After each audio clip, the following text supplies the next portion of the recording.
The forbidden truth. There exists a world hidden in plain sight, a universe of secrets whispered between heartbeats, concealed behind every smile, every gesture, every word left unspoken by the women who walk beside us. Tonight, as darkness falls and the world grows quiet, you are about to embark on a journey into the deepest caverns of human connection, where the mysteries of the feminine heart reveal themselves, like ancient scrolls unfolding under moonlight. This is not a story about weakness in the way you might imagine, nor is it a tale designed to mock or diminish, but rather an exploration of the hidden vulnerabilities, the silent struggles, and the unspoken truths that shape the lives of half our species, truths that too many men walk past without seeing, without understanding, without acknowledging. What you are about to hear will transform how you see every woman you encounter, from the stranger on the street to the partner sleeping beside you. Because within these words lies the map to a territory most men never dare to explore. The feminine experience carries within it a complexity that has been ignored, minimized, and misunderstood throughout human history. And tonight, under the cover of darkness and the promise of rest, these secrets will finally be spoken aloud. Prepare yourself for revelations that will shake your understanding of relationships, of attraction, of connection itself. Because once you know what has been hidden, you can never unknow it, and the world will never look quite the same again. Before we continue, if you like these types of deep thinking videos, please take a moment to subscribe and like so that we know that the YouTube algorithm is sharing the videos to the right people. Thanks. The mask she wears. From the moment a girl first becomes aware of how others see her, she begins the careful construction of a mask. An elaborate facade that will become so familiar it feels like her true face. This mask is not built in a single day but assembled piece by piece through thousands of small moments, each one teaching her that her authentic self must be carefully managed, edited, and presented in ways that make others comfortable. When she is young, perhaps 5 or 6 years old, she learns that being too loud brings disapproval, that expressing anger makes her unlikable, that showing too much excitement marks her as immature or attention-seeking. These lessons come not from a single source but from everywhere at once. From parents who tell her to use her inside voice, from teachers who reward the quiet girls with praise, from peers who exclude the ones who stand out too much, from a culture that simultaneously demands she be noticed and punishes her for seeking attention.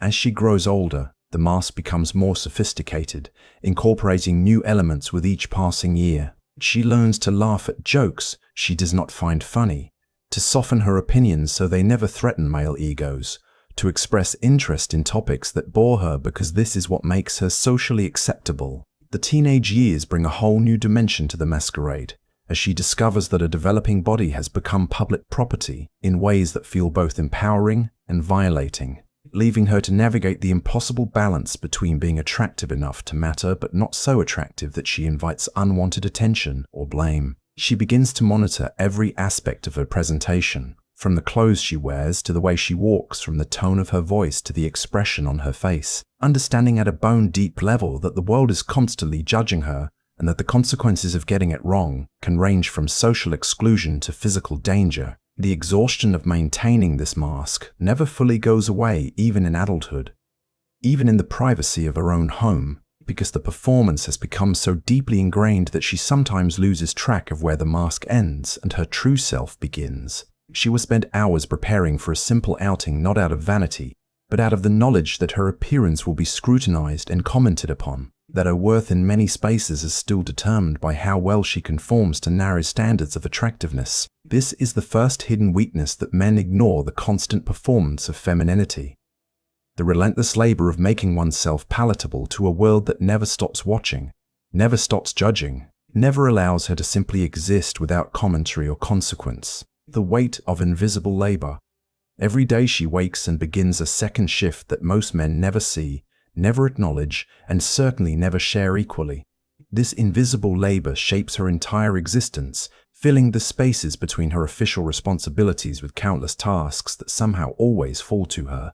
She remembers birthdays for both sides of the family, not because she has a better memory, but because she knows that if she forgets, relationships will suffer and she will bear the blame. She tracks the contents of the refrigerator, noticing when the milk runs low, when vegetables are nearing expiration, when favorite snacks need replenishing, maintaining a mental inventory that operates continuously in the background of her consciousness. She monitors the emotional temperature of every room she enters, reading faces and body language with the precision of a meteorologist studying storm clouds, adjusting her own behavior to prevent conflicts, soothe tensions, and maintain harmony even when that harmony requires her own discomfort or silence. This emotional labor extends far beyond her own household, reaching into friendships where she becomes the one who organizes gatherings, checks in during hard times, remembers the details of everyone's struggles and triumphs. She manages the social calendar, coordinates schedules, sends thank you notes, purchases gifts, maintains connections with extended family, and performs the thousand small acts of care that hold communities together. In professional settings, she does the work of making meetings run smoothly, of noticing when colleagues are struggling, of volunteering for tasks that offer no recognition but keep the office functioning. She anticipates needs before they are spoken, smooths over awkwardness, fills uncomfortable silences, and creates space for others to shine even when her own contributions go unnoticed. The mental load of tracking all these responsibilities creates a constant background hum of anxiety, a running list that never stops updating, never allows her mind to fully rest. She lies awake at night remembering that the car needs an oil change, that her mother's doctor appointment is next Tuesday, that the school permission slip must be signed and returned, that a friend is going through a divorce and needs a call, that the houseplants need watering, that it has been too long since she checked in with her sister.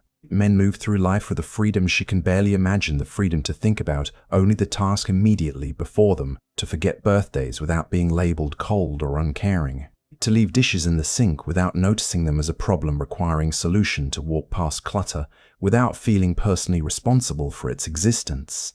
She envies this selective blindness, even as she knows that developing it herself would mean watching her world fall into chaos. Because someone must hold all these pieces together, and that someone has always been her, the silence around her pain. Pain lives in her body in ways that society has taught her to hide, minimize, and endure without complaint. From her first menstrual period, she learns that her monthly suffering is both a private shame and a public joke, something to be concealed with careful planning and stoic silence. She learns to carry tampons hidden in her sleeve on the way to the bathroom, to schedule her life around her cycle in ways that boys never have to consider, to continue performing at school and work despite cramps that can be genuinely debilitating. Society tells her this pain is normal, natural, just part of being a woman, and therefore not worthy of accommodation or even much sympathy. She sees the eye rolls when she mentions premenstrual symptoms, hears the jokes about women being emotional or irrational at certain times of the month, and learns that speaking about a physical reality invites mockery rather than understanding. As she grows older, other forms of pain enter her life, each one carrying its own expectation of silence.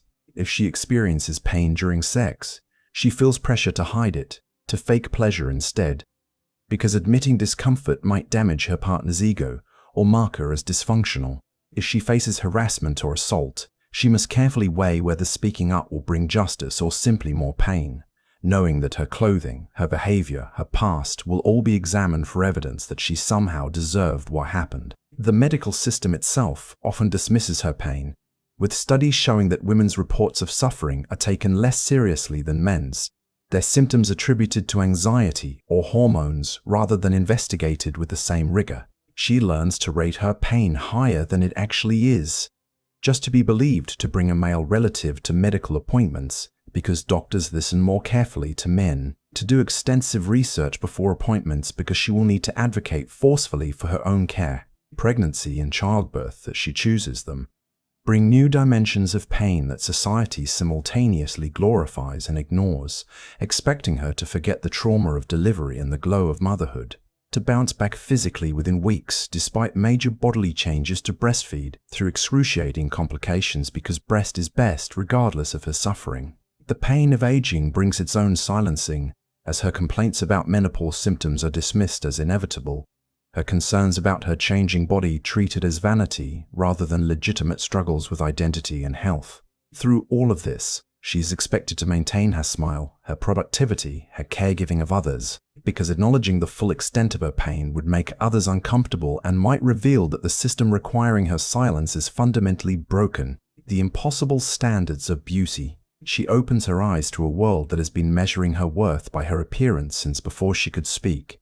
A world that presents her with an ever-changing maze of beauty standards that are simultaneously mandatory and impossible to achieve. The standards shift like sand beneath her feet, leaving her constantly off balance, always chasing an ideal that moves just as she reaches for it. In one decade, she must be curvy.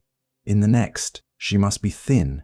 Then suddenly curves are back, but only in specific locations achieved through specific means, presented in ways that appear effortless even when they require hours of effort and thousands of dollars. She must be youthful, but not childish, sexy but not slutty, confident but not threatening, put together but not high maintenance, naturally beautiful with the help of extensive products and procedures that must remain invisible.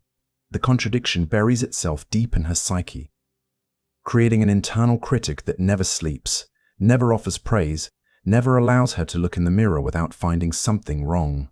This critic has been trained by a lifetime of messages from every direction, from the magazines that point at celebrity cellulite with glee, from the comment sections that dissect every woman in the public eye with ruthless cruelty, from the advertisements that promise her transformation if only she buys this cream, this diet, this workout program, this life-changing product. She learns that her natural face is somehow not enough, that bare skin is unprofessional, that aging is something to fight rather than accept, that every part of her body exists on a hierarchy from acceptable to grotesque based on standards she had no part in creating. The financial burden of meeting these standards falls disproportionately on her shoulders, with women spending vastly more on personal care and appearance than men, not out of vanity, but out of the accurate understanding that their economic opportunities, their social capital, their very safety in the world is partially determined by how well they conform to beauty norms. She spends money she does not have on hair removal because body hair on women is still considered disgusting despite being entirely natural, on makeup that is expected in professional settings, on clothes that must be updated constantly because women's fashion is designed to turn over rapidly, on skincare products that promise to stop time itself, on gym memberships and diet programs because her body is always in need of correction. The mental energy consumed by beauty standards is staggering, with studies showing that many women think about their appearance multiple times per hour. Their concentration fractured by worry about whether their makeup has smudged their outfit is appropriate, their hair is behaving, their body is positioned in a flattering way. She compares herself to every woman she sees, a habit so ingrained she barely notices she is doing it, ranking herself on infinite subtle scales, and almost always finding herself wanting. Even women who reject conventional beauty standards entirely cannot escape their influence, facing different but equally real consequences for their choice, dealing with assumptions about their sexuality, their politics, their worth in spaces that demand feminine presentation. The exhaustion of trying to meet impossible standards while pretending the effort is effortless, the drain of constant self-monitoring and self-criticism, the ways in which her appearance becomes a primary form of currency in a world that claims to value so much more. All of this accumulates into a burden she carries every day that most men never see, never understand, never bear themselves in remotely equivalent ways. The fear that follows her. Fear is her constant companion, so familiar she sometimes forgets it is there, walking beside her through parking garages at night, sitting with her on public transportation, accompanying her into new situations with the weight of accumulated warnings and statistics. This fear has been cultivated since childhood, planted with cautionary tales and watered with real experiences, growing into a comprehensive system of hypervigilance that operates whether she is conscious of it or not. She was taught to check the back seat of her car before entering, to carry her keys between her fingers as a makeshift weapon, to never set down her drink at a party. To avoid being alone with men she does not know well, to map escape routes from unfamiliar places, to share her location with friends when meeting someone new, to trust her instincts, even when doing so seems rude or paranoid. These lessons come wrapped in care, delivered by people who love her and want her safe, but they shape her experience of the world in profound ways that limit her freedom while placing the burden of prevention on her shoulders. She cannot go for a run after dark without calculating risk. cannot smile at strangers without wondering if her friendliness will be interpreted as invitation, cannot wear certain clothes without factoring in whether they might attract dangerous attention, cannot have a few drinks without remaining vigilant about her vulnerability. Men move through public space with a freedom she can barely imagine. The freedom to be anonymous, to occupy dark streets without fear, to interact with strangers without constantly assessing threat levels. When she expresses this fear, she often faces dismissal, told she is overreacting or paranoid, despite statistics showing her concerns are entirely rational, that 1 in 3 women experiences sexual violence in her lifetime, that women are far more likely to be assaulted by someone they know than by a stranger. But strangers still pose real dangers she must navigate. The fear extends into her intimate relationships, where she must constantly calibrate how much to trust, when to reveal vulnerability, whether anger or rejection from a partner might turn violent. She has heard too many stories of women killed by current or former partners, has seen too many news reports that minimize such violence, or search for reasons she might have provoked it, has learned that leaving dangerous relationships is often the most dangerous time of all. This creates an impossible situation where she is blamed if she stays in a bad relationship, but understands that leaving carries its own severe risks. Even in relationships that are not abusive, she may carry fear about asserting herself too strongly, about saying no to sex, about expressing anger or disappointment in ways that might trigger aggression. She learns to manage male emotions carefully, to de-escalate situations, to placate when necessary for her own safety, to smile and deflect rather than directly confront. The exhaustion of constant vigilance accumulates over years and decades, the background anxiety that never fully disappears. The way a man walking too close behind her on an empty street sends adrenaline flooding through her system. The countless small recalculations of safety she performs daily without even noticing anymore. She carries the weight of knowing that if something does happen to her, the world will ask what she was wearing, whether she was drinking, why she was alone, what signals she might have sent, placing the responsibility for male violence on her shoulders while offering thoughts and prayers instead of structural change. The theft of her voice. Learning to speak only to discover that her words carry less weight than the same words spoken by a man is a particular cruelty she experiences repeatedly throughout her life. In childhood, she may be called bossy for behaviors that are praised as leadership in boys, her assertiveness reframed as a character flaw rather than a strength. In school, she watches teachers call on boys more frequently, give them more time to answer questions, take their contributions more seriously, even when girls raise their hands just as often with equally good ideas. She learns that interrupting is gendered, that men interrupt women far more frequently than they interrupt other men or than women interrupt anyone, and that when she tries to finish her own sentences, she is labeled as aggressive or difficult. In professional settings, this dynamic amplifies, with her ideas ignored until a male colleague restates them and receives credit, her expertise questioned by men with less experience, her contributions in meetings overlooked while men who speak more and say less are seen as competent and confident. She developed strategies to be heard, learning to lower her voice pitch, because higher voices are taken less seriously, to eliminate uptalk and verbal hedges that undermine her authority, to speak more boldly than feels natural, because female confidence is read as arrogance, while male arrogance is read as confidence. Yet even when she masters these strategies, she faces backlash for being too aggressive, too cold, too masculine in her communication style. Trapped in a double bind where feminine communication is dismissed as weak and masculine communication from a woman is punished as inappropriate. She watches less qualified men promoted over her, their confidence mistaken for competence, while her actual competence is overlooked because she does not perform confidence in the expected masculine way. In social situations, her voice is stolen in different ways, with men explaining things to her that she already knows, often things she knows better than they do. A phenomenon so common it has its own name and yet continues unabated.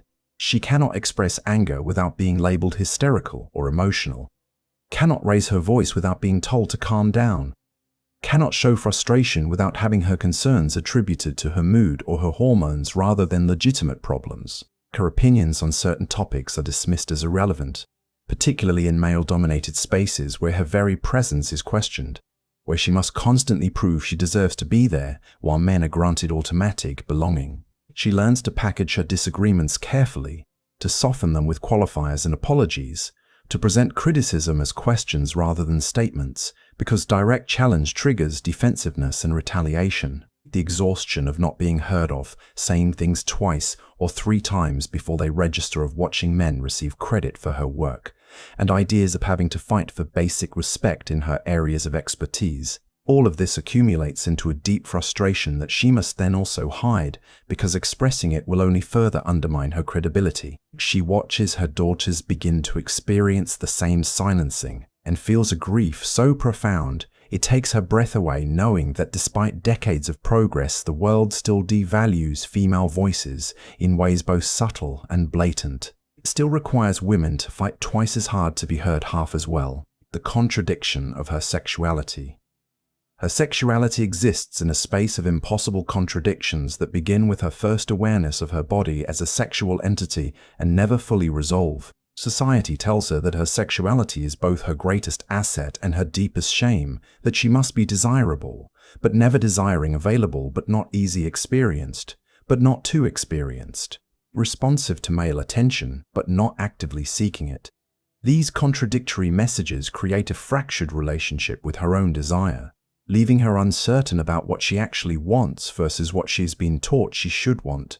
As a young woman, she navigates a culture that simultaneously sexualizes her and punishes her for being sexual, where her developing body becomes subject to dress codes ostensibly designed to prevent distraction for boys, teaching her that her body is inherently problematic, that male attention is both her responsibility to manage and not her fault when it becomes threatening. She learns about sex primarily through warnings about its dangers rather than information about its possibilities, with education focused on preventing pregnancy and disease rather than discussing pleasure, consent, or desire.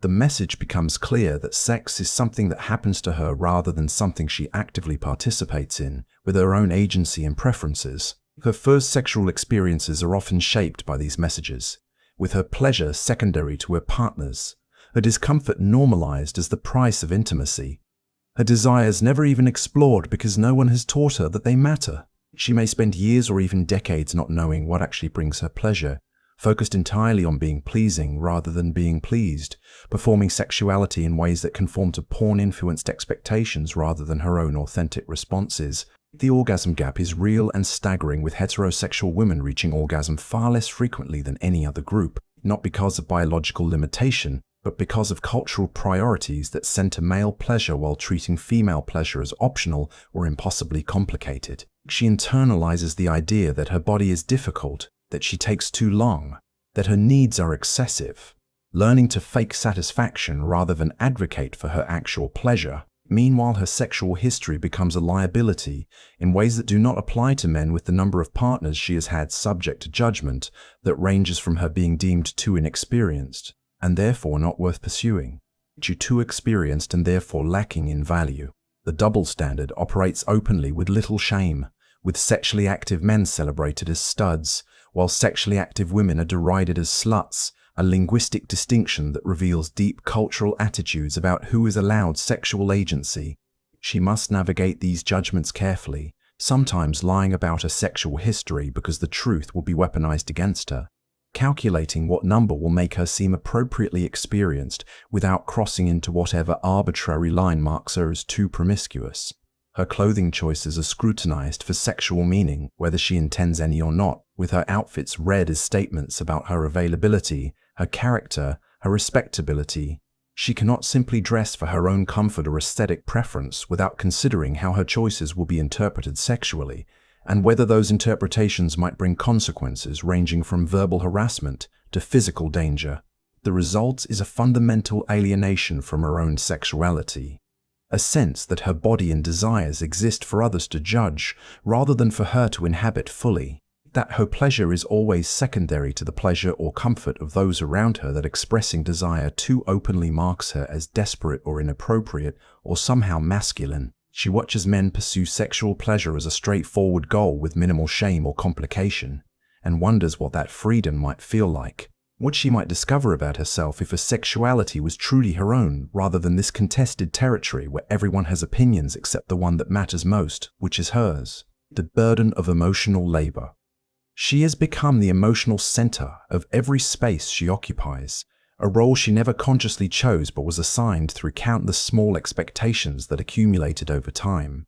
This emotional labor goes beyond simply having feelings or expressing emotions, extending into the work of managing the feelings of everyone around her, anticipating emotional needs before they are spoken, smoothing over conflicts, maintaining relationship harmony, and serving as the emotional processor for others who have not developed these skills themselves. In our intimate relationships, she often becomes the one who initiates difficult conversations about feelings and needs, who notices when her partner is upset even when he claims he is fine, who does the work of maintaining connection through everyday emotional attentiveness that feels like breathing but is actually highly skilled labor. She asks about his day with genuine interest, remembers the details of his work, stresses and social dynamics, offers support and encouragement, helps him process his emotions even when he lacks the vocabulary to name them himself, essentially serving as a free therapist who receives little reciprocal support. When conflicts arise, she is usually the one who pushes to resolve them, rather than letting them fester, who articulates the underlying issues, who suggests compromises, who does the vulnerable work of naming hurt feelings and unmet needs. This can be exhausting when her partner treats emotions as inconvenient, or confusing when he becomes defensive or withdrawn in response to emotional discussions, when she must do the emotional labor of managing his reaction to her request that he participate in emotional labor. The pattern extends beyond romantic relationships into her friendships, where she is often the one organizing get-togethers, checking in during hard times, remembering important dates and transitions, offering support during crises, celebrating successes, and generally maintaining the connective tissue that keeps friendships alive. Women often have to do this emotional labor for each other as well, but the dynamic becomes particularly stark in mixed-gender friendships, where she may provide substantial emotional support while receiving minimal reciprocal care. In family systems, she frequently becomes the emotional hub, maintaining relationships between people who might otherwise drift apart, remembering to call elderly relatives, organizing holiday gatherings, mediating sibling conflicts, providing care during illnesses, and generally holding together the family structure through constant emotional attentiveness. This role often falls to her not because she is naturally better at it, but because other family members have been allowed to opt out of this labor, with the excuse that they are not good at feelings or not naturally nurturing, as if these are fixed traits rather than skills that can be developed. In professional environments, she does the emotional labor of managing team dynamics, noticing when colleagues are struggling, offering encouragement, celebrating others' achievements, mediating conflicts, and creating positive workplace culture, all while her male colleagues are often free to focus solely on task completion, without attention to the emotional dimensions of work. This emotional labor is rarely acknowledged, let alone compensated, even though it is crucial to organizational functioning and often falls disproportionately to women, particularly women of color who face additional expectations to be nurturing and supportive. The exhaustion comes not just from doing this labor, but from its invisibility, the way it is expected but not valued, required but not recognized, treated as natural feminine instinct rather than skilled work that requires energy, attention, and practice. She watches men move through the world emotionally unencumbered, their emotional needs met by women who have learned to be attentive, while their own emotional needs remain unmet, or they must meet them themselves through self-care that is then mocked as indulgent or frivolous. The radical act of refusing this unequal labor often brings relationship crisis with men who have never had to develop emotional skills, suddenly faced with their own emotional incompetence, sometimes willing to learn but often responding with resentment that she is no longer managing their emotional life for them. The sacrifice of her dreams. In the quiet moments when no one is watching, she remembers the dreams she used to have before she learned to make them smaller, more practical, more fitting to what the world expects from her. These dreams did not die in a single moment, but were eroded gradually through a lifetime of subtle and not so subtle messages about what is possible for her, about what she should prioritize, about what constitutes a valuable life when you were a woman in a world that has very specific ideas about female value. When she was young, perhaps her dreams were as large as the sky. Maybe she wanted to be an astronaut or a president or a world-famous scientist, and perhaps adults smiled indulgently at these ambitions as if they were charming but unrealistic. As she grew older, the pruning of her dreams became more systematic, with guidance counselors steering her toward helping professions, with parents expressing concerns about careers that might be too demanding when she has a family. But the absence of female role models in certain fields, sending the clear message that women like her do not belong there. She learned to calibrate her ambitions to include space for the family she might have someday. A family that her male peers never have to factor into their career planning because the assumption is that someone will be handling domestic responsibilities for them. She watched as opportunities were handed to less qualified men because they showed confidence, because they fit the image of what a leader looks like, because they negotiated more aggressively for positions and salaries, because the people doing the hiring unconsciously or consciously preferred men. When she did achieve success, she often found herself isolated in male-dominated spaces, subject to intense scrutiny that her male peers did not face, with her appearance commented on more than her accomplishments, with assumptions that she was there to fill a diversity quota rather than on merit, with constant subtle and not so subtle undermining of her authority and expertise. The pressure to be perfect became crushing.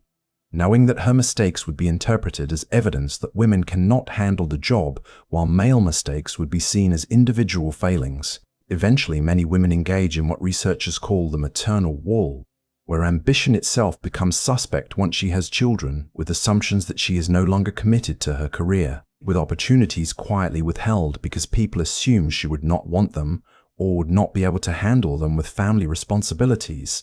She watches less qualified men promoted over her with the explanation that they have families to support.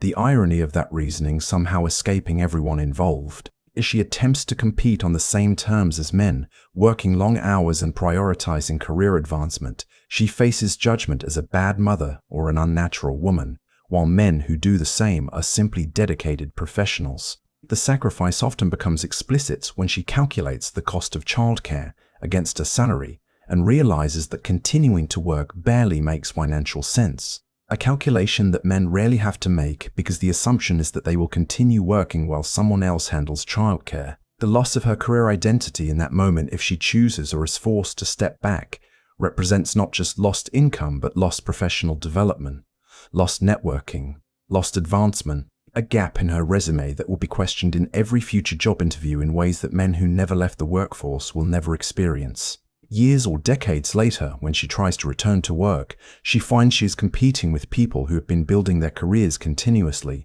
that her skills are now deemed outdated, that the confidence she might have once had has been eroded by years of being told her primary value lies in caretaking rather than professional contribution. She looks back on the dreams she once had and feels a grief that she is not even sure she is allowed to feel, because she has been told repeatedly that the sacrifices she made were not sacrifices at all, but rather the fulfillment of her deepest nature and highest purpose. Yet the grief persists for the self she might have become, for the contributions she might have made, for the life she might have lived, if her dreams had not been systematically pruned to fit someone else's vision of what a woman should be. The judgment of motherhood. Nothing prepares her for the intensity of judgment that descends the moment she becomes a mother, or even the moment she expresses thoughts about potential motherhood. Before she has children, she faces questions about when she will have them, as if her reproductive plans are public information, as if her value as a woman is somehow incomplete without children.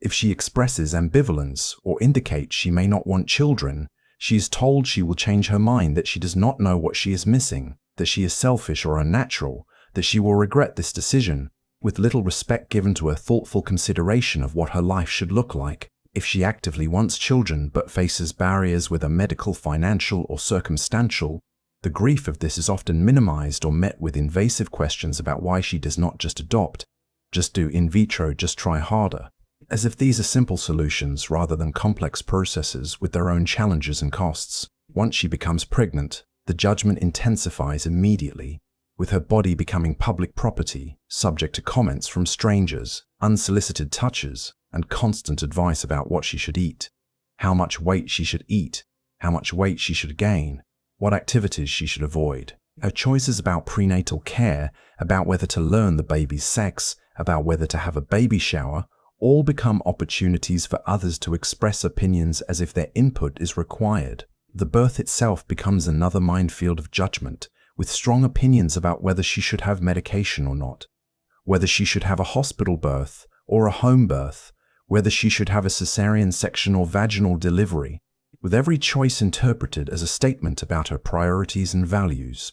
Once the baby arrives, the judgment reaches almost absurd levels, with opinions on whether she should breastfeed or formula feed, whether she should sleep train or co-sleep, whether she should stay at home or return to work, whether she should use disposable or cloth diapers, whether she should vaccinate on schedule or delay vaccines, whether she should make her own baby food or use store-bought, with each choice presented as if it will determine the entire trajectory of her child's life. The mommy wars pit mothers against each other in ways that distract from the real issue, which is that mothers are left to handle child rearing without adequate support, facing individual judgment, rather than collective advocacy for better parental leave policies, affordable childcare, flexible work arrangements, and other structural changes that would actually help families. She discovers that she cannot win these judgments, that staying at home makes her economically vulnerable and professionally stagnant, while returning to work makes her a bad mother in the eyes of many. That breast is best until she breastfeeds in public, at which point she should cover up or go to the bathroom, that she should cherish every moment even when she is sleep-deprived and touched out and barely keeping her head above water.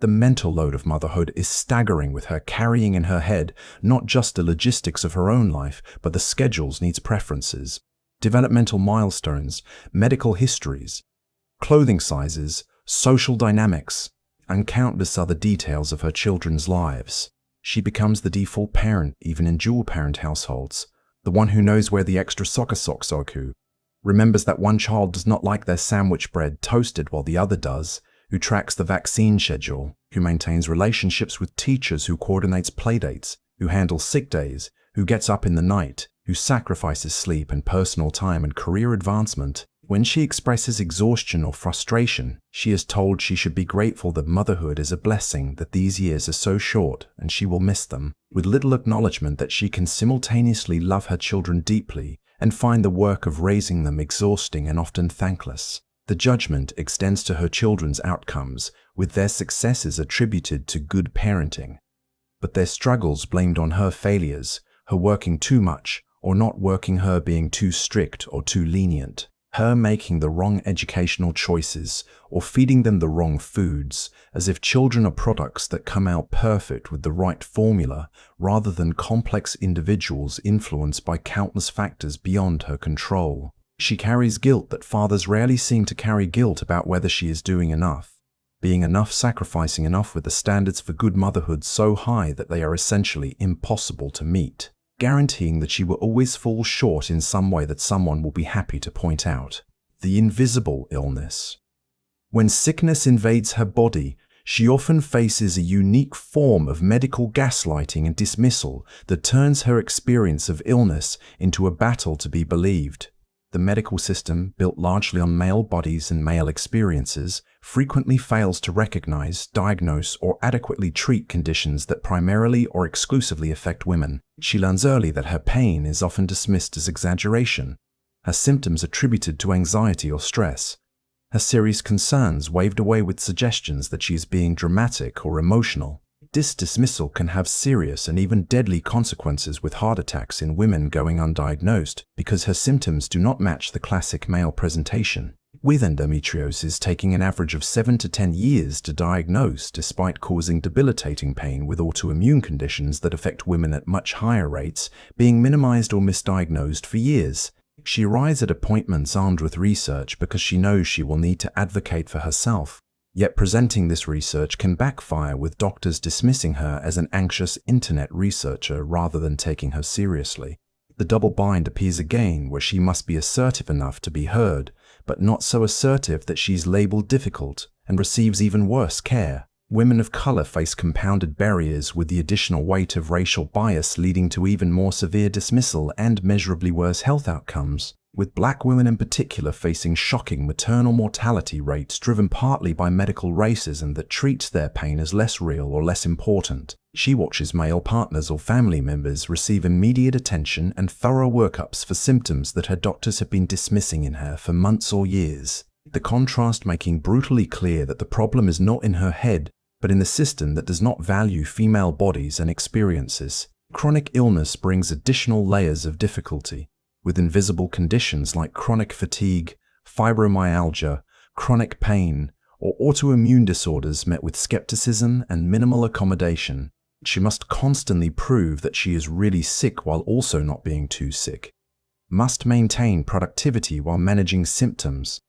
Must fight for disability accommodations while facing doubt that her condition is serious enough to warrant them. Mental health conditions carry their own burden of stigma and dismissal, with her depression or anxiety treated as personal weakness rather than legitimate medical conditions, with hormonal influences on mental health acknowledged in ways that dismiss rather than support her. Premenstrual dysphoric disorder can cause severe psychological symptoms but is often minimized as just bad PMS, with minimal research into treatments because conditions that only affect women receive a tiny fraction of medical research funding.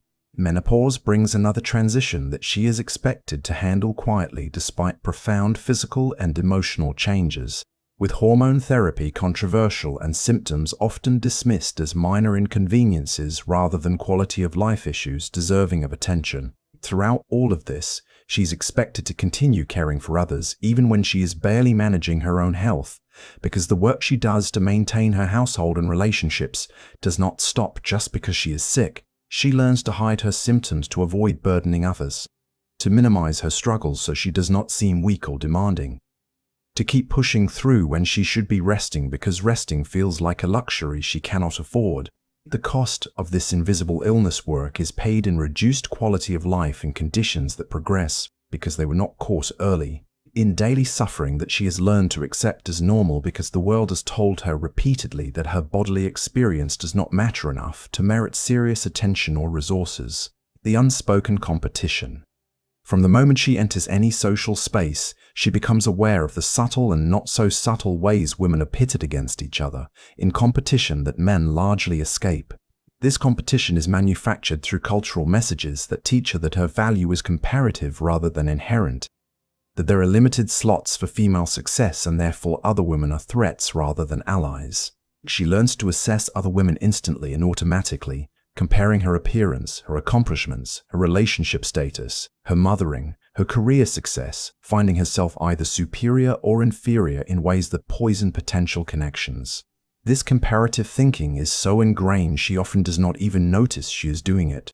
The automatic scanning and ranking that happens whenever she encounters another woman. The competition is most obvious around male attention, with cultural messages teaching her that male validation is the ultimate prize and other women are rivals for this scarce resource. She watches female friendships strain or shatter over men, sees women blamed for men's choices to cheat or leave, absorbs the narrative that women cannot be trusted because they will always betray each other for male approval.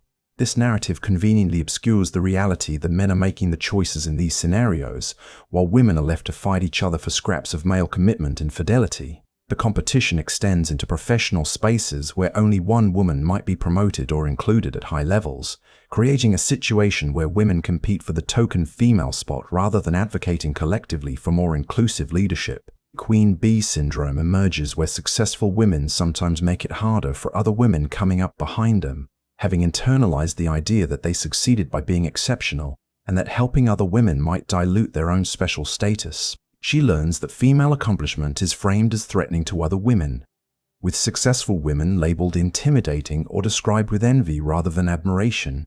While male success is seen as attractive and inspiring, the comparison becomes particularly brutal around motherhood, with the mummy wars encouraging mothers to attack each other's choices, rather than recognizing that they are all doing their best in a system that provides inadequate support. Working mothers and stay-at-home mothers are set against each other as if they are in different camps with competing interests, when in reality both groups would benefit from better parental leave policies, affordable childcare, and cultural change around the division of domestic labor. The beauty competition never ends, with women's appearances constantly compared and ranked, with aging treated as a competitive sport where the women who show the fewest signs of aging are held up as winners, while others are mocked for looking their age or for the work they do to fight aging. She cannot win this competition because it is rigged from the start, designed to keep her focused on other women as enemies rather than recognizing the systems that benefit from female division. The liberation comes when she begins to opt out of the competition, when she recognizes that other women's success does not diminish her own.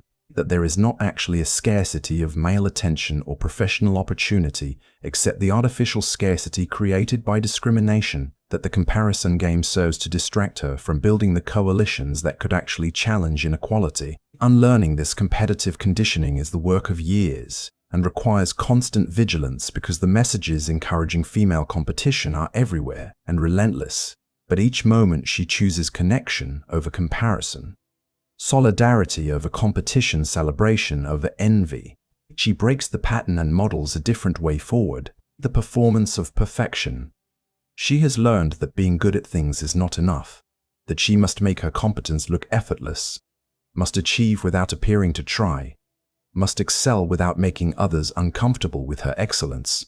This pressure to perform perfection while hiding the work required to achieve it shapes her entire approach to life. In her appearance, she must look naturally beautiful, must achieve the groomed and polished look that takes significant time and money, while making it appear as though she woke up this way, as though her smooth skin and styled hair and coordinated outfits require no effort at all.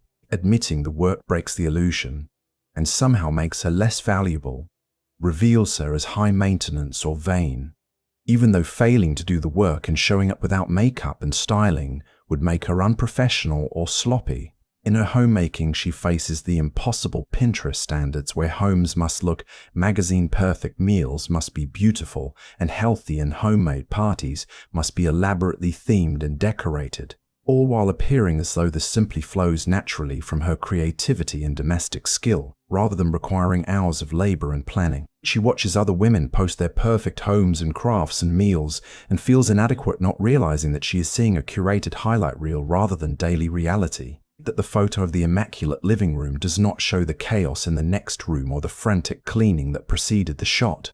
In her parenting, she must make it look easy even when she is drowning, must present happy children and elaborate activities and documented memories while hiding the tantrums and the exhaustion in the moment she hides in the bathroom, crying from overwhelm. The pressure to be the cool mum who has it all together, who never yells or feels resentful, who finds fulfillment in every moment of child rearing, denies the reality that parenting is incredibly difficult work that brings joy but also boredom, frustration and sacrifice. In her professional life, she must be competent but not threatening, accomplished but not boastful, confident but not arrogant, navigating the narrow band of acceptable female ambition. She learns to attribute her successes to luck or team effort, while men are comfortable claiming individual credit, learns to downplay her accomplishments to avoid triggering backlash, learns that being too good at her job can make her unlikable, and that likability often matters more than competence in how she is evaluated. The pressure to be perfect extends into every domain, with her facing criticism whether she stays home or works, whether she breastfeeds or formula feeds, whether she is too strict or too lenient, whether she is too focused on career or too focused on family. The goalposts move constantly, ensuring she can never quite reach them, never quite achieve the perfect balance that would free her from judgment. Social media has amplified this pressure to crushing levels, with everyone performing their best life for public consumption, with filters and curation creating impossible standards that everyone knows are fake, but that still shape expectations and self-deception. She finds herself performing even in private, judging her own relaxation as laziness, her own rest as selfishness, her own needs as excessive, having internalized the impossible standards so thoroughly that she can no longer distinguish between what she actually wants and what she thinks she should want. The exhaustion of this constant performance is profound. The sense that she can never fully relax because even in private moments she's monitoring herself for ways she falls short, ways she's not living up to the image of what a good woman should be. The radical act becomes allowing herself to be imperfect, to let people see the mess and the struggle and the humanity, to stop performing and start simply being. But this act feels dangerous because she has learned that her imperfections will be used against her as evidence that she is failing at womanhood itself. The negotiation of space. Every time she enters a public space, she performs complex calculations about how to occupy that space, without taking up too much room, without making herself too visible, without inviting unwanted attention or taking space that might be needed by someone more important. This negotiation of physical and social space begins early, with girls taught to sit with legs together, to make themselves small, to move through the world apologetically. She learns to pull her limbs in on public transportation, even when men beside her spread their legs wide into her space. Learns to move out of the way on sidewalks, even when this means stepping into the street or stopping completely. Learns to make herself smaller in meetings and classrooms and social gatherings so that others can expand. The way she is taught to apologize constantly reflects this spatial anxiety, saying sorry for asking questions, for having needs, for existing in ways that might inconvenience anyone else. She apologizes when someone bumps into her, when she has to squeeze past someone, when she speaks up, when she takes up any space at all. The apology becoming a verbal tick that signals her awareness that her presence is an imposition. Meanwhile, men move through space with confidence and expansion, sitting with legs spread, walking in groups that do not move aside, gesturing broadly, speaking loudly, claiming space as their right rather than something they must apologize for. The difference in spatial behavior is so stark that simply observing pedestrian traffic reveals it, with women consistently moving aside for men who barrel forward without altering their path. In professional spaces, the negotiation intensifies, with her needing to claim authority and presence while not being seen as too aggressive, too loud, too much. She learns to modulate her voice, her gestures, her posture, finding the narrow range where she can be noticed without being marked as inappropriately attention-seeking. Conference room dynamics show the pattern clearly, with men sitting at the center of the table, while women cluster at the edges, with male voices dominating discussions, while women struggle to be heard, with men interrupting and being heard as contributing, while women who interrupt are rude. The physical space of her body itself is subject to constant negotiation, with her needing to be attractive enough to be valued, but not so attractive that she invites harassment, needing to be visible enough to participate, but not so visible that she becomes a target. She learns to dress in ways that minimize her body, particularly her breasts and hips, in professional settings because visible female anatomy is distracting and unprofessional in ways that male anatomy somehow is not. She learns to manage her facial expressions carefully because resting face on a woman is bitchy, while on a man it is serious and focused because smiling is expected even when she has nothing to smile about. Because her face is public property subject to commands to smile from strangers who feel entitled to more pleasant female decoration in their environment. The negotiation extends to intellectual and conversational space, with her ideas taken less seriously, her expertise questioned, her contributions overlooked until a man repeats them. She learns to fight for space in conversations, to finish her sentences despite interruptions, to repeat herself until she is heard, but doing so marks her as aggressive and unfeminine in ways that create their own social costs. In domestic spaces, she may have more authority, but even there she is often managing space for others, ensuring everyone else has what they need, often at the expense of her own space and needs, keeping family life running smoothly by constantly adjusting and accommodating. The mental calculation of how to exist without being too much becomes so automatic she barely notices she is doing it. The constant monitoring and adjustment and minimizing that shapes how she moves through every environment. The freedom of taking up space without apology, of existing without constant self-monitoring, of moving through the world with the confidence that her presence is legitimate and valued, remains largely out of reach, an experience she sees men enjoying but cannot quite access herself without facing consequences that range from social disapproval to actual danger. The impossible balance. She wakes every day to face the impossible task of balancing all the competing demands on her time, energy, and attention, knowing that she will fail to satisfy everyone, and that these failures will be catalogued as evidence of her inadequacy. The concept of work-life balance itself is largely a myth, a standard held up as achievable that actually requires either extraordinary privilege or the sacrifice of sleep, health, and personal needs. She's told she can have it all: career and family and personal fulfillment. But what this really means is that she can do it all, meaning she can work a full-time job and also be the primary parent and also maintain the household and also stay attractive and also remain emotionally available and also pursue personal growth, just with less sleep and more stress and mounting resentment. The balance is particularly impossible for mothers who work outside the home, who are essentially working two full-time jobs, the paid work and the unpaid domestic work. while their partners often work one job and maybe contribute some help at home that is framed as exactly that, helping as if the home and children are primarily her responsibility. And he is doing her a favor by contributing. She finds herself doing the second shift that sociologist Ali Hochschild documented decades ago, coming home from work to cook and clean and manage children while her partner relaxes, with hours of labor still ahead of her before she can rest. Even when domestic work is more equally divided in terms of tasks, she still usually carries the mental load, the remembering and planning and organizing that turns tasks into completed work, meaning she is managing the household labor even when she is not personally executing all of it. The balance becomes a constant negotiation of what can be dropped or deprioritized, with her personal needs almost always first on the chopping block because everyone else's needs feel more urgent or important. Her exercise routine disappears because there is no time. Her friendships fade because she has no energy left for maintaining them. Her hobbies vanish because they feel like luxuries she cannot justify when there is always something more pressing to do. Sleep becomes inadequate as she stays up late to have any time to herself, those exhausted hours after everyone else is in bed, the only moments that belong to her alone.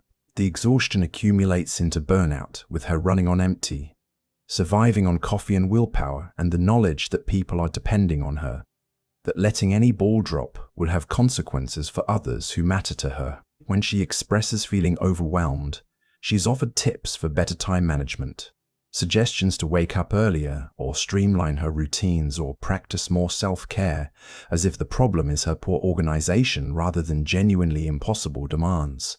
The self-care advice is particularly galling because it usually involves activities that require time and money she does not have, treating self-care as individual responsibility rather than acknowledging that she needs structural change and genuine support. She's told to take time for herself, but given no actual time, told to fill her own cup so she can pour into others, but provided no space where her cup can be filled, told to set boundaries but judged harshly when she actually does. The balance is revealed as a lie, a way to place responsibility for impossible demands on her shoulders as an individual failure to manage, rather than as a systemic failure to provide adequate support for the work of living. The women who appear to be achieving balance almost always have significant privilege, whether nannies and housekeepers and personal assistants, or flexible jobs that allow them to work from home, or partners who actually equally share domestic labor, or family support nearby, or some combination of advantages that make the impossible merely very difficult. For women without these advantages, particularly single mothers or women in poverty, the impossibility intensifies to the point where they are performing miracles daily just to keep everyone fed and housed and minimally cared for, with no bandwidth left for anything approaching balance or fulfillment. The grief of recognizing that this is her life, that the mythical future, when things calm down, never actually arrives, that she will likely live in this state of barely managed chaos until something breaks. This grief has no space to be processed because processing it would require time and energy she does not have. The erosion of friendship. In childhood and adolescence, female friendships often carry an intensity and intimacy that defines her social world.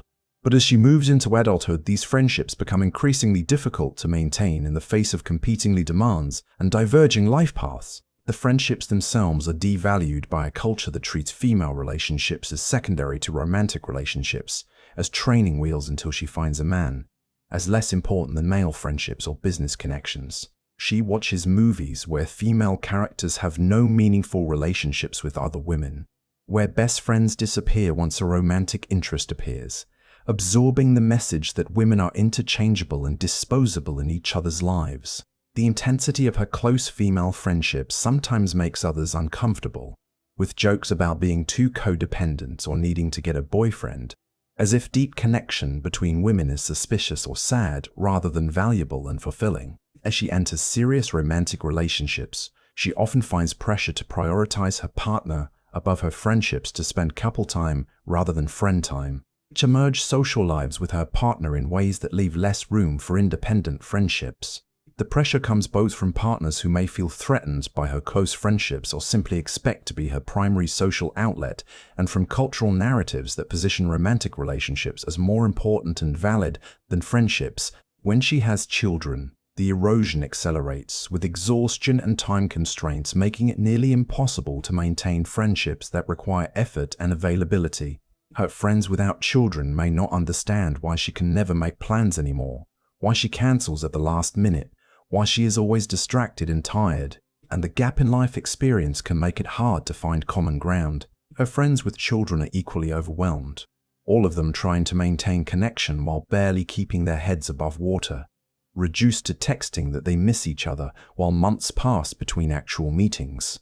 The friendships that survive do so in diminished form, lacking the time and energy that deep connection requires, maintained through occasional messages and annual gatherings rather than the regular contact that used to sustain them. She grieves these losses even as she has no idea how to prevent them, knowing these women shaped who she is, that they understand her in ways no one else does, but unable to find room for them in a life that has been filled to overflowing with other people's needs. The transition into middle age and beyond can bring renewed friendship opportunities as children become more independent and she has more time and perhaps more clarity about what matters to her. But by then, years or decades may have passed, and reconnection requires overcoming both logistical challenges and the emotional weight of lost time.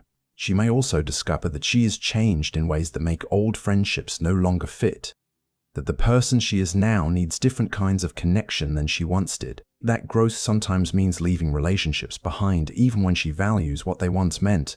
The culture provides no script for grieving friendship loss, no rituals for marking the end of friendships that once defined her world, leaving her to process this loss privately while pretending it does not matter much, since they were just friends. The devaluation of female friendship represents a real loss not just for her personally but for society, because these relationships are often where women find validation, understanding, support, and the space to be fully themselves without performance. The erosion of these connections leaves her more isolated, more dependent on romantic relationships to meet all her emotional needs, more vulnerable when those romantic relationships fail or prove inadequate, more alone in facing the challenges that being a woman in this world presents. The radical act becomes prioritizing these friendships, making time for them even when time feels impossible to find, treating them as essential rather than optional, building and maintaining the networks of female connection that have sustained women throughout human history and that remain vital even in a world that tells her they do not matter much. The price of beauty work. Every morning she faces the choice that is not really a choice. The decision about how much time and effort to invest in her appearance, with the knowledge that this investment is largely mandatory rather than optional.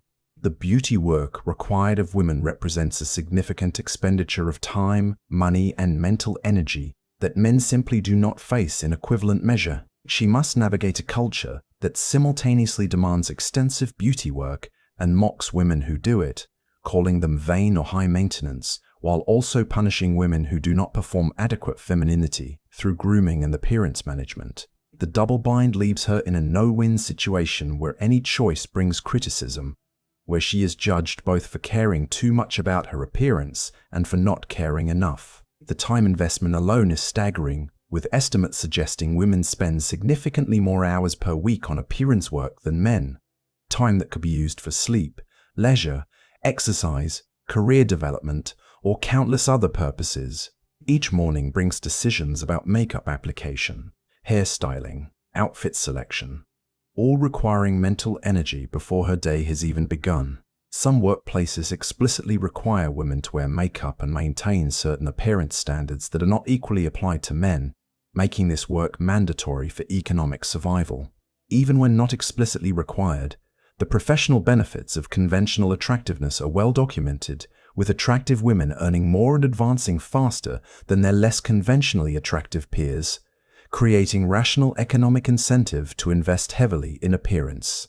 The financial cost of beauty work is significant and regressive, taking up a larger percentage of income for women who can least afford it, with poor and working-class women still facing pressure to meet appearance standards even when doing so requires real financial sacrifice. The products themselves are marked up in what is being called the pink tax, with women's versions of essentially identical products costing more than men's versions for no reason other than gendered marketing. Hair removal alone represents a substantial expense, with women expected to remove body hair from legs, underarms, bikini area, sometimes arms and face through shaving, waxing, or more expensive permanent options. managing something that grows naturally on all humans but is deemed disgusting only on women. Hair care brings its own costs, with women expected to style and color their hair to hide gray hair that appears naturally with age but is acceptable on men and aging on women, to maintain cuts that require regular salon visits. The cost escalates for women of color, particularly black women, who face discrimination against natural hair textures and styles, pressure to straighten or chemically treat their hair, and limited access to stylists trained in their hair types. Skincare has become an industry built on insecurities, selling women products for every conceivable concern, teaching them that their natural skin is never adequate, that aging must be fought rather than accepted, that prevention must start early and continue indefinitely at increasing cost as new concerns emerge. Makeup requires not just initial product purchases but constant replacement as items run out or expire, with full faces of makeup easily costing hundreds of dollars to assemble and maintain. Clothing expectations are more demanding for women, with larger wardrobes required because repetition is noticed and judged, with trends changing more rapidly requiring constant updates, with more expensive and delicate items that require professional cleaning or special care.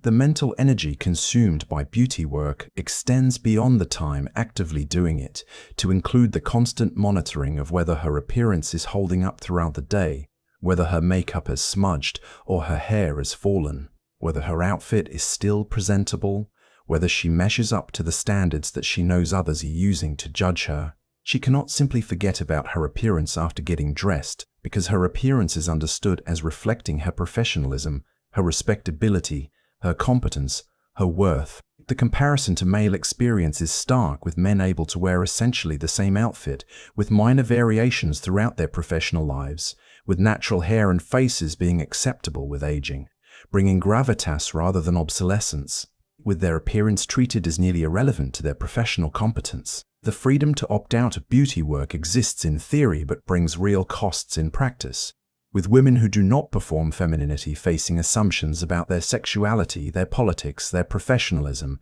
their desirability. Some women find liberation in rejecting beauty work, but this rejection does not free them from the system, merely positions them differently within it. And many women find that they have internalized beauty standards so deeply that even without external pressure, they feel uncomfortable presenting themselves ungroomed. The radical act becomes recognizing beauty work as labor that she performs because the world demands it rather than because it brings her joy, and questioning why this work falls so disproportionately on her shoulders, why her natural face and body are deemed professionally unacceptable while men's are fine. The complexity of female anger.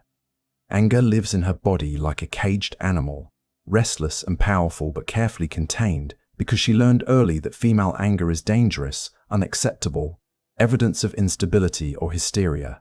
The socialization against anger begins in childhood, when her tantrums are punished more harshly than her brothers, when she is told that nice girls do not get angry, when her legitimate grievances are dismissed as overreactions or mood swings. She learns that anger makes her ugly, unfeminine, unlikable, that expressing it will cost her socially and professionally in ways that male anger does not cost men. Men can be angry and be seen as passionate, as leaders, as strong, while her anger marks her as emotional, out of control, not suited for positions of authority. The double standard operates blatantly with little acknowledgement, with male anger taken as evidence that something is wrong that needs addressing, while female anger is taken as evidence that she is wrong and needs to calm down. This fundamental difference in how anger is interpreted means she learns to suppress it, to transform it into more acceptable emotions like sadness or anxiety, to turn it inward into depression rather than outward, into appropriate confrontation of problems.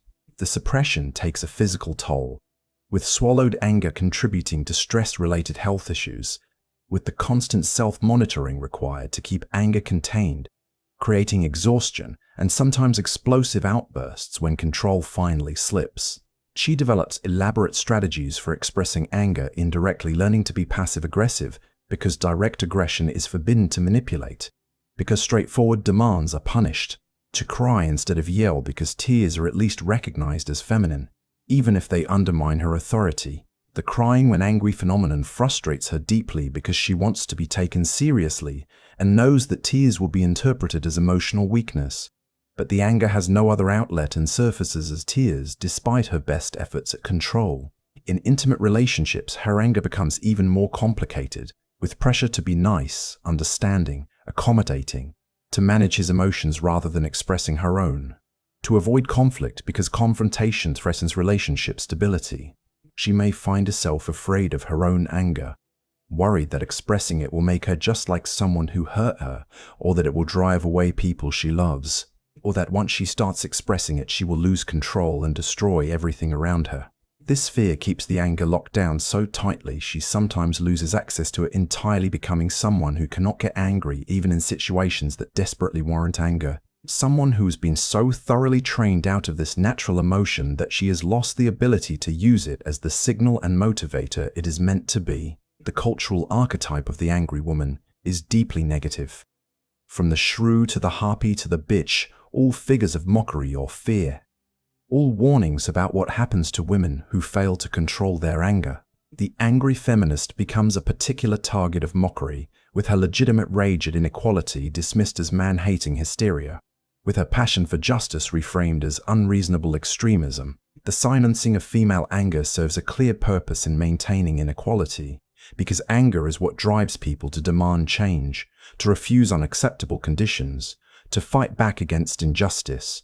A woman who cannot access or express her anger is much easier to control, much more likely to accept mistreatment, much less likely to organize resistance. The reclamation of anger becomes a radical act, a refusal to continue swallowing rage that is legitimate and necessary, a recognition that anger is data pointing to problems that need solving. She begins to see her anger not as a flaw, but as a sign that her boundaries are being violated, that her needs are not being met, that conditions are unacceptable and require change. She learns that she can be angry and maintain control, that expressing anger clearly and directly is not the same as losing control, that anger can be channeled into productive action rather than destructive explosion. She finds other angry women and discovers the power of collective rage, the way that shared anger validates her individual experience and builds momentum for change.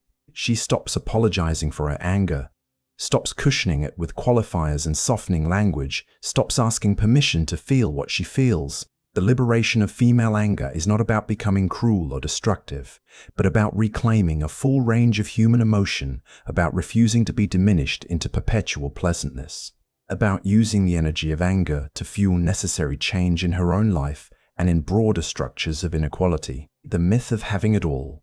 She has been sold a myth dressed up as progress, the idea that modern women can have it all: career and family and personal fulfillment, that the barriers have been broken and all she needs to do is work hard enough to claim everything previous generations could not have. This myth is particularly cruel because it contains just enough truth to be believable while obscuring the reality that having it all actually means doing it all, that the structures which make it difficult to combine career and family have not actually changed much even as expectations have intensified. The women held up as examples of having it all almost invariably have enormous privilege, whether wealth that allows them to outsource domestic labor, flexible careers that are not available to most women partners who genuinely equally share household work, or some combination of advantages that make their experience fundamentally different from what most women face. When she struggles to have it all, when she finds herself exhausted and overwhelmed and feeling like she is failing at everything, the myth tells her this is her personal failure rather than a structural problem. She internalizes the idea that she should be able to do what these exceptional women do, not recognizing that their exceptionalism comes partly from exceptional resources and circumstances. The myth ignores the reality that most workplaces are still structured around the ideal of a worker who has no caregiving responsibilities, who can work long hours and travel frequently and relocate for opportunities, who is someone at home handling all the domestic work. This ideal worker has historically been male with a stay-at-home wife, and while the male part has changed somewhat, the assumption of having domestic support has not, leaving women trying to be ideal workers, while also being ideal mothers and partners with no corresponding support. The rhetoric of choice obscures how constrained her choices actually are, with opting out framed as a free choice rather than a response to impossible conditions, with the decision to prioritize career or family presented as individual preference rather than forced choice in a system that refuses to accommodate both. The myth of having it all serves to obscure the need for structural change, because if women can have it all already, then there is no need for better parental leave policies, more affordable childcare, more flexible work arrangements, more equitable distribution of domestic labor, or any of the other changes that would actually make combining career and family genuinely feasible rather than theoretically possible for the exceptionally privileged or exceptionally exhausted. She looks around at women her age and sees everyone struggling in similar ways, all feeling like they are personally failing when actually they are all facing impossible standards. The guilt becomes crushing guilt for not being present enough as a mother, guilt for not being committed enough in her career, guilt for not maintaining her home well enough, guilt for not being available enough to friends and family, guilt for every ball she drops in the complex juggling act she's expected to perform flawlessly. The myth tells her that somehow she should be able to do all of this and also maintain her appearance and her health and her relationship and her personal interests. That successful women manage all of this and probably also run marathons and maintain interesting hobbies and stay informed about current events. The comparison to what is expected of men remains stark, with men still largely able to prioritize career, with minimal guilt, with their participation in childcare seen as optional and worthy of praise rather than basic expectation, with their identity not fundamentally questioned if they choose not to have children in ways that women's identity is questioned. The myth of having it all keeps her chasing an impossible standard, while the structures that create impossibility remain unchanged, keeps her focused on personal optimization rather than collective action, keeps her competing with other women rather than organizing with them to demand better. The truth she eventually comes to is that she cannot have it all. If having it all means doing it all, that something has to give, that the choice between career and family should not be a choice at all, but reflects a failure of social structure to accommodate the reality that people have both work and care responsibilities. The liberation comes in rejecting the myth, in acknowledging that struggling does not mean failing, in recognizing that the problem is systemic rather than personal, in demanding change rather than accepting impossible conditions as natural or inevitable. She stops trying to have it all and starts trying to define what enough looks like for her specifically. What combination of work and family and personal fulfillment fits her actual values and circumstances rather than someone else's myth about what successful womanhood should look like. The invisible transition. Every major transition in her life carries dimensions that remain largely invisible to a world that does not make space for female embodied experience. Puberty arrives as a transformation that is simultaneously natural and deeply unsettling, with her body changing in ways that bring new vulnerabilities and new forms of attention she did not ask for and may not want. She navigates menarche with minimal support and often considerable shame, managing bleeding and pain while maintaining normal activities, adjusting to a new relationship with her body that now cycles through phases she must track and plan around. The transition into sexual activity carries layers of complexity around consent, desire, pleasure and risk that her male peers do not face in the same ways, with her needing to consider pregnancy risk and social judgment in ways that he does not. Pregnancy, if she experiences it, brings massive bodily changes that are simultaneously celebrated and ignored, with her body treated as public property, subject to commentary and touching, with the physical reality of growing another human minimized, even as it radically alters every system in her body. The transition into motherhood is framed as natural and instinctive when actually it involves massive physiological changes, identity shifts and practical challenges that many women struggle with. The fourth trimester recognizes that the postpartum period is its own distinct transition, requiring support and recovery. Yet most women face this period with minimal help expected to care for a newborn, while their bodies are still healing from birth, while hormones are radically shifting, while sleep deprivation reaches dangerous levels. Postpartum depression and anxiety affect significant numbers of women, but carry stigma that prevents many from seeking help, with the myth of blissful new motherhood making actual struggles feel like personal failure. The return to work after maternity leave brings another difficult transition, with her navigating breast, pumping in inadequate workplace facilities, dealing with her body still recovering, while performing professionally, managing guilt about leaving her baby, and often finding that her commitment to her job is now questioned in ways it was not before. Each subsequent child, if she has them, brings these transitions again, with the added complexity of managing older children's needs alongside the new baby. The transition into perimenopause and menopause brings another massive shift that is even more invisible and stigmatized than the others. This transition can last for years, bringing symptoms that significantly impact quality of life, including hot flashes, sleep disruption, mood changes, cognitive effects, and numerous other challenges. Yet menopause remains something women are expected to manage quietly, with minimal medical support and considerable cultural mockery of menopausal women as irrational or over the hill. The end of fertility carries complex emotional dimensions that are rarely acknowledged with grief.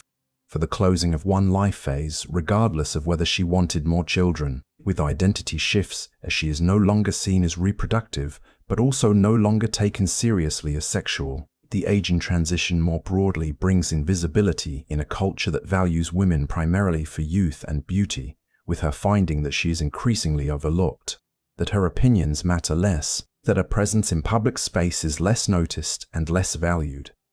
Each of these transitions carries the potential for growth and wisdom, but also real challenges and losses that deserve acknowledgement and support rather than minimization. The invisibility of these transitions reflects a broader cultural discomfort with female bodies and bodily processes. A desire to keep the messy reality of embodied female experience hidden from public view. She's expected to manage these transitions privately, without disrupting work or relationships or social functioning, to continue performing at the same level regardless of what is happening in her body. The toll of this expectation is significant, with women suffering unnecessarily through transitions that could be better supported with more open discussion, better medical care, more workplace accommodation, and more cultural acknowledgement that these transitions are significant life events deserving of recognition and space. The liberation comes in speaking openly about these experiences, in refusing to hide or minimize the reality of living in a female body, in demanding better support and care, in finding community with other women navigating the same transitions and building collective knowledge that has been suppressed by cultural silence. The loneliness of her experience. Despite being surrounded by people, despite constant connection and communication, she often experiences a profound loneliness rooted in the sense that her actual experience is invisible and misunderstood by those around her.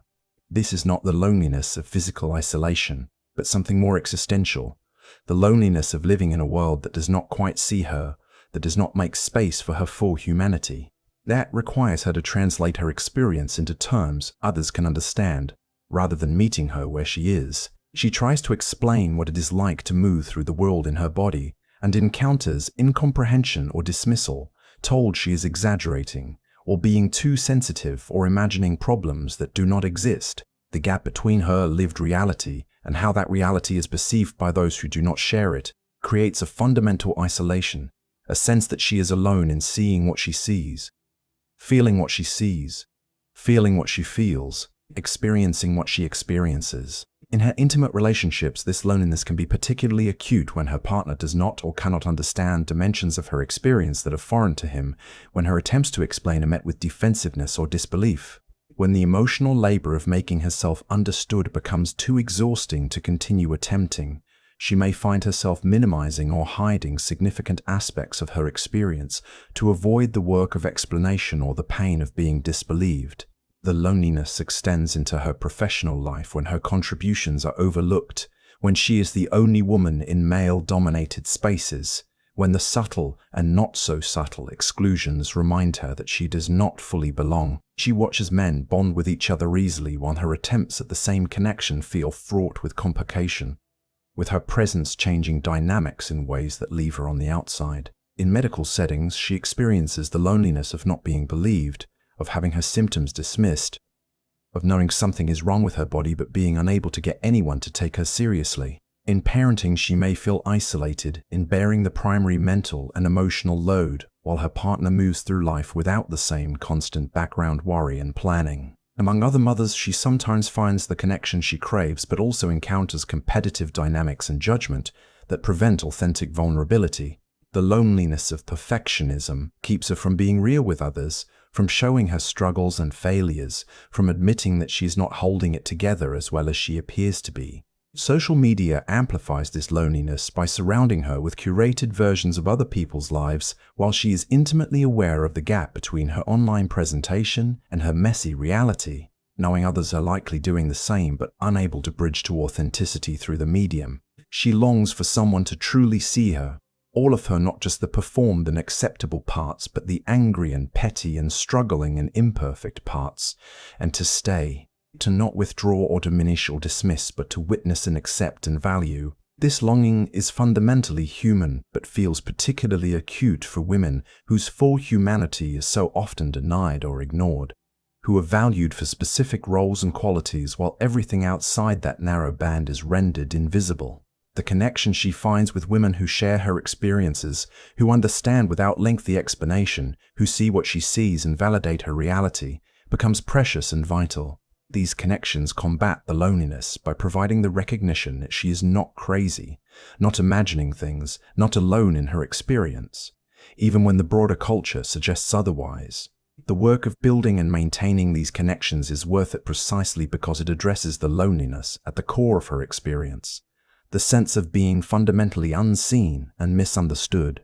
She learns that being truly known requires risk, requires showing herself even when that feels dangerous, requires finding people worthy of that vulnerability and then trusting them with it. The relief of being seen and accepted without performance is profound, offering a glimpse of what life might feel like without the constant loneliness of being a woman in a world not designed for her full humanity.